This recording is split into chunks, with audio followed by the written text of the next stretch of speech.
ঠাকুরগাঁ থেকে এক যুবক ফোন দিছে। ফোন দেওয়ার পরে আমাকে বলতেছে, হুজুর একটা গুরুত্বপূর্ণ মাসালা। কি মাসালা বলেন? হুজুর মাসালা হলো হুজুর আমি আমার বউরে তালাক দিছি, তো তালাকের মাসালা যদি নিতে হয় মোবাইলে দেওয়া সম্ভব নয়, এলাকার আলেম ওলামার কাছে যান।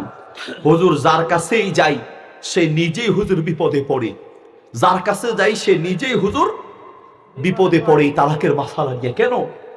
হুজুর তালাকটা একটু ব্যতিক্রম পন্থায় হয়েছে, ভিন্ন পন্থায় তালাক হয়েছে, মানে সোজা তালাক হয় নাই, তালাকটা একটু টেরা হয়েছে, টেরা। ওমা, তালাক আবার সোজা হয় নাই, তালাক আবার টেরা হয়েছে, তালাক আবার ব্যতিক্রম হয়েছে, তাহলে তালাকের প্রকারও আছে।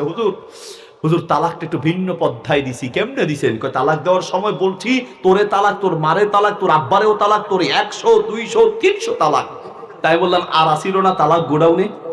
300 পর্যন্ত দিছেন, আর আসিল কিনা? কয় না হুজুর রাগের মাথায় দিছি। ও আচ্ছা তাই, রাগের মাথায় 300 তালাক দিয়ে দিছেন, মাশাআল্লাহ। তো এখন কি হুজুরেরা 3 তালাকের